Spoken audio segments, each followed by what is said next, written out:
Olá, meus amores, vamos estudar, vamos para mais uma aula, vamos dar continuidade, tá? Agora falando ainda dos seres vivos, né? Dos nossos sentidos, que vocês já estudaram em algum momento, lá no quarto, no quinto ano, quando se falava dos sentidos humanos, o tato, olfato, paladar, visão e audição. Então, a gente vai ver um pouquinho agora. Esses sentidos que a gente tem, né? Eles permitem com que a gente perceba um ambiente. Ou seja, para a gente poder perceber, sentir o cheiro das coisas, visualizar, ouvir o som, sentir a textura, nós usamos esses 5 sentidos, tá? Então, assim, desde o nosso nascimento, os nossos sentidos, né? A visão, a audição, o tato, o paladar, o olfato, eles vão ser utilizados para a gente aprender as informações externas, ou seja, aprender o que tem no ambiente. E aí nós temos órgãos específicos, tá? Para que a gente possa utilizar esses sentidos. Por exemplo, a nossa visão, o órgão da visão vai ser o quê? Os nossos olhos. O sentido do paladar, a nossa língua. Do tato, a nossa pele. Da audição, né? O nosso ouvido. Do nosso olfato, o nosso nariz. Então, assim, quando a gente tem algum problema, tá, em algum desses órgãos, nós vamos ter uma interferência para a gente perceber, né, o que está cerca da gente, para a gente usar os nossos sentidos. Por que os nossos sentidos eles são importantes?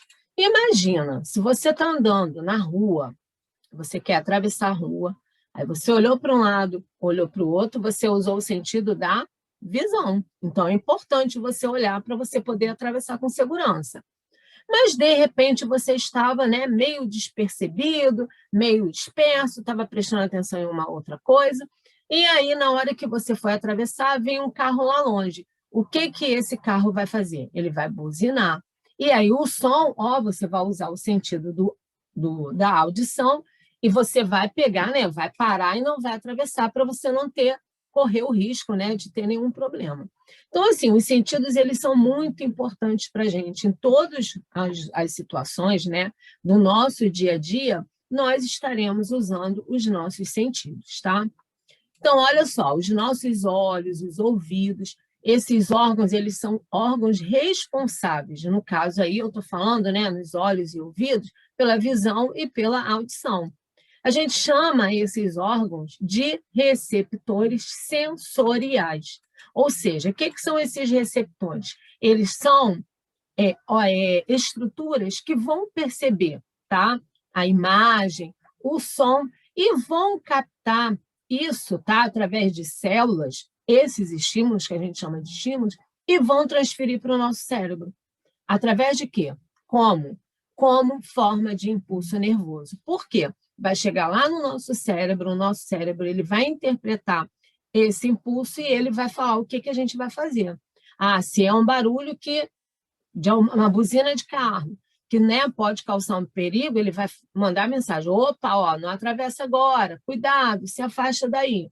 Então, assim, esses serão os impulsos nervosos que tem que chegar lá no nosso cérebro para ele poder, né, entender, tá?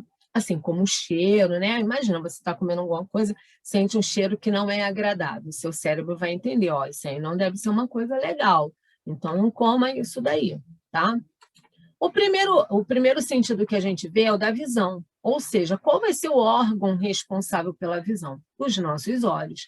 Então, lá nos nossos olhos, nós vamos encontrar estruturas que são sensíveis à luz, os fotorreceptores.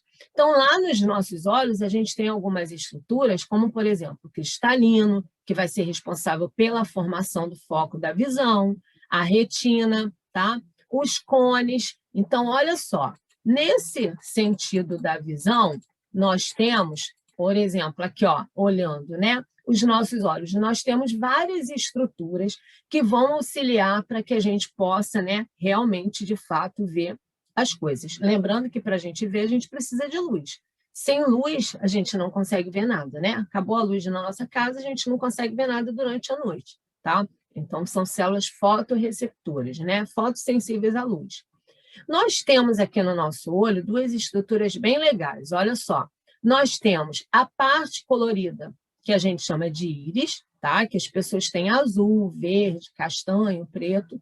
E temos uma abertura, a pupila, essa bolinha preta.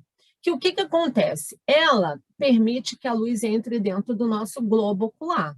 Então, durante o dia, como a gente tem uma luz muito forte, essa pupila ela fica mais fechadinha, ela é como se fosse uma porta. E de noite ela fica mais dilatada. Então, aqui, ó, em lugares iluminados, a pupila fica mais fechadinha, essa bolinha preta, né? Ela é uma abertura. Durante a noite que a gente precisa enxergar, precisa, né, receber essa luz, ela fica mais dilatada, tá? Então, essa é uma estrutura legal da gente ver. Aqui, a gente tem mostrando o globo ocular e mostrando as partes que vão formar ele. Então, lá dentro a gente tem uma estrutura chamada de retina. Ó, aqui a gente tem a nossa pupila, tá? E aqui seria a parte colorida, ó. Aqui, olha como é que ela é abertinha. Para a luz entrar aqui, a imagem entrar aqui e a gente formar a nossa visão. Então, tem várias estruturas. O humor aquoso, que é uma parte assim igual uma gelatina incolor. O corpo ciliar, isso já é dentro do nosso olho, a gente não consegue ver, tá? Então, a gente tem essas estruturas. A nossa imagem, como que vai formar a nossa imagem, tá? A imagem, ela vai formar a partir dessa luminosidade da luz, e aí o que vai acontecer? Se tiver pouca luz, a pupila ela vai dilatar, né? Ao contrário, quando a pupila se contrai, é quando ela está captando mais luminosidade, então ela fica menor, tá? Ela dilata quando não tem quase luz. Isso é para essa imagem, a gente poder ter a formação dessa imagem, o cérebro entender isso daí. Então, olha só, a gente tem um esqueminha aqui, né? A córnea, né? O trajeto da formação da imagem. A córnea, que é a primeira estrutura, vai passar pelo humor aquoso. A pupila, lembra que ela abre e fecha. Depois da pupila, vai passar pela lente, o humor vítreo, a retina, que ela está lá dentro dos nossos olhos, tá? Vamos voltar aqui, cadê? Deixa eu abrir. A retina, ó, deixa eu voltar aqui. Aqui dá para ver, ó, a retina aqui atrás, a luz vai entrar aqui dentro, aquele esqueminha que a gente estava vendo, a retina está aqui. Nós vamos voltar lá onde a gente estava vendo aquele esqueminha, tá? Vamos lá, vamos voltar. Aqui, ó. Então, a retina e vai chegar lá no nervo óptico. Esse nervo óptico, o que ele vai fazer? Ele vai receber essa informação, que vai ser um impulso nervoso, e vai mandar lá para o nosso cérebro.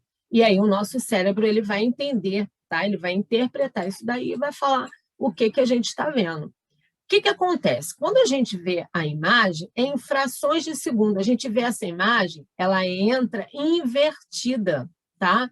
Lá a gente está vendo a pessoa na posição normal, mas lá dentro do nosso globo ocular, ela fica invertida.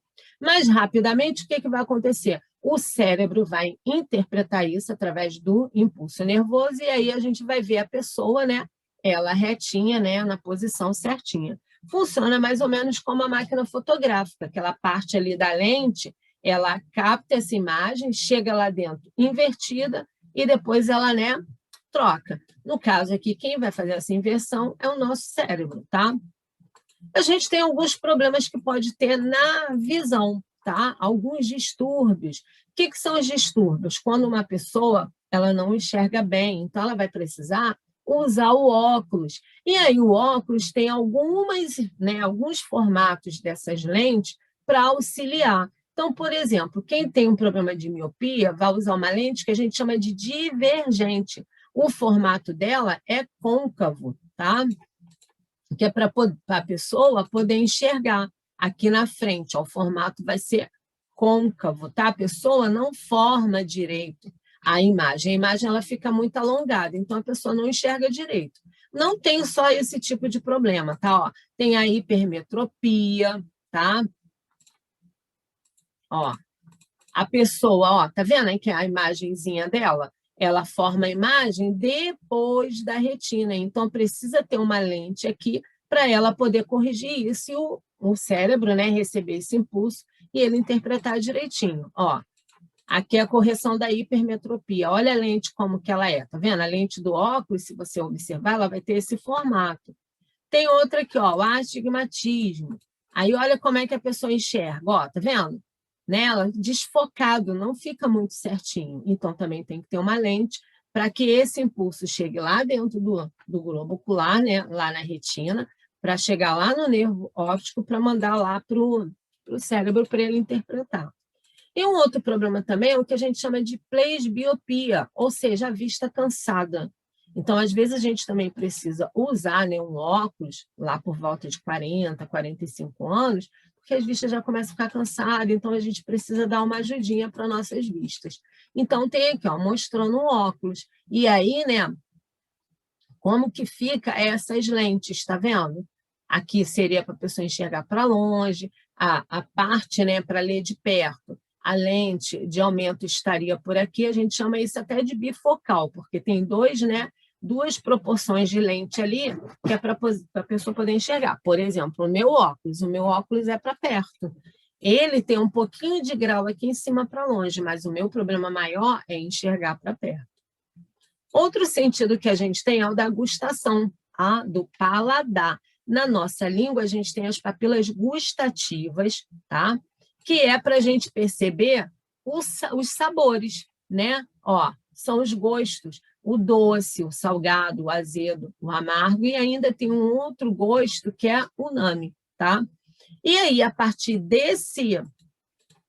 da língua desses botões gustativos, tá vendo? Ó, na nossa língua ele vai estar todo distribuído. E aí, aonde o alimento bater, né? Se for um alimento amargo, vai ser percebido nessa região. Aqui na ponta já não vai perceber tanto, vai ser percebido aqui. Aqui na ponta a gente percebe o doce, na partezinha azul, o salgado, aqui no meio, né, o umami, o ácido, ou seja, a nossa língua ela tem várias regiões onde tem esses botões gustatórios, né, gustativos, para perceber esses sabores. Outro que a gente tem é o olfato, né? O nosso olfato, a gente precisa o quê? O nosso nariz, a gente tem um nervo olfatório, o cheiro vai chegar nesse nervo, vai ser enviado lá para o nosso cérebro, e o nosso cérebro vai interpretar que cheiro é aquele, se é um cheiro agradável, se não é. E assim, pessoal, quando a gente, por exemplo, a gente está muito resfriado, o que acontece? A gente fica formando muita secreção. Então, essa secreção que a gente chama de catarro, ela cobre, vamos colocar assim, né, que ela cobre essa região do olfato e impede que o cérebro, né, que esse impulso chegue lá no cérebro. Por isso que quando a gente está resfriado, a gente quase não sente o cheiro. E, consequentemente, a gente não sente o sabor, porque para a gente sentir o sabor, a gente precisa sentir o cheiro. O outro que a gente tem aqui é o tato. Quem vai ser o órgão, né, responsável pela percepção do tato? Vai ser a nossa pele. A pele é o órgão responsável pelo tato. Ou seja, se você encostar num lugar, né, que ele está áspero, que está mascando, que está quente, é a pele que a gente vai perceber. Então, são as sensações táteis que a gente fala, como, né, sensações de frio, sensações de dor, sensações de calor. Nós temos terminações nervosas na nossa pele, que são os receptores táteis, que vai fazer com que a gente perceba, né? Então, tem os receptores táteis, os térmicos, que é para a gente poder perceber se está quente ou se está frio, né? A gente tem, ó, os corpúsculos, como você vai ver aqui, ó, quer ver? Ó, aqui, ó, mostrando, ó, aqui a pele, um corte da pele para a gente ver. E aqui tem, ó, tá vendo? Ó, corpúsculos de Mensenes, a lâmina basal da epiderme, terminação nervosa. Aqui tem a divisão da nossa pele, que é a epiderme, a derme, ó, corpúsculo de Bassini, terminal de Ruff. Cada um desses, ele tem uma função. Por exemplo, os bulbos terminais de Close, eles são responsáveis pela percepção do frio. Os rufines são responsáveis pela percepção do calor. Então, essas estruturas que formam, tá, a nossa pele, cada uma vai ser responsável também em, né, perceber, ter a sensibilidade, né, perceber algum sentido nosso, né, algum impulso nosso, né, receber algum impulso. E o outro que a gente tem aí é a audição. Esse é o último sentido, né? A audição, ela vai se dar através de quê? Através do nosso ouvido. Então, aqui a gente tem a estrutura mostrando o nosso ouvido, né? Tá? As divisões, tá? É dividido assim, ó, orelha externa, daqui para cá a orelha externa. Nesse meiozinho aqui, ó, tá vendo essas duas barrinhas? É o ouvido médio e aqui a orelha interna. A orelha não é só essa parte aqui, tá? É toda essa estrutura. E o que acontece? Para a gente ouvir, tá? Não são todos os sons que a gente consegue captar. Então, assim, os sons muito agudos ou muito graves, a gente não percebe. Então, a gente percebe ele até quanto? Até 20 Hz. Isso são medidas, tá? Medidas desse som, dessas ondas sonoras que a gente consegue ouvir. E também a gente tem aí os infrassons, tá? Que são aqueles abaixo de 20 Hz, e os ultrassons, que é acima de 20.000 Hz. Então, assim, para a gente ouvir, a gente tem essas medidas dessa onda sonora, e não são todos os sons que a gente consegue perceber, tá? Novamente aqui mostrando a divisão, tá? Da nossa orelha externa daqui para cá, aqui orelha média e aqui orelha interna. Pessoal, os menores ossinhos que a gente tem no nosso corpo, eles se encontram na nossa orelha. São esses ossinhos aqui, ó, que a gente chama de martelo, bigorna e estribo. Todo esse conjunto ele vai auxiliar para a gente poder perceber o som. Aqui é a nossa cóclea, a gente tem um líquido aqui dentro. Quando a gente roda muito, que a gente fica meio tonto, é porque a gente tira esse líquido, né, de um equilíbrio. Então, aí o cérebro, até ele conseguir, né, se posicionar de novo, né, entender, aí a gente fica com aquela sensaçãozinha de que está, né, meio tonto. É por causa disso, tá? Aqui, ó, o nervo auditivo. Então, ó, todo esse mecanismo funcionando, vai mandar o impulso aqui pelo nervo auditivo para chegar lá no nosso cérebro, para ele poder interpretar aquele som ali, tá? Então, aqui tem todas as estruturas da orelha, tá? Aqui também, ó, a gente tem uma membrana que a gente chama de timpânica. Ela é como se fosse uma cortina. O som entra por aqui, bate nesse tímpano, aí ele vibra, e aí o nosso cérebro vai, né, decodificar, ele vai entender todo esse som, né, toda essa movimentação aí de qual som está acontecendo, tá? Aqui tem falando, ó, o que causa o enjoo em uma viagem de navio é a confusão de informações ao cérebro, né? Os olhos, os músculos, dizem que você está parado, mas os canais semicirculares registram o contrário. Um embate entre os olhos e o ouvido provoca o mal-estar. Então, nesse momento aqui que a gente está, né, no barco, no navio, numa lancha, a gente acaba se sentindo enjoado, né, por causa dessas sensações. Aqui no Aprenda Mais, a gente tem assim, uma fonação. O ato de produzir a voz é conhecido como fonação. É principalmente por meio da fala que conseguimos nos comunicar com os outros seres humanos. Dessa forma, apesar de não ser classificada como sentido, assim como a visão, a audição, o tato, o olfato e a gustação, a fonação é tida como uma função de relação, ou seja, está relacionada com esses outros sentidos.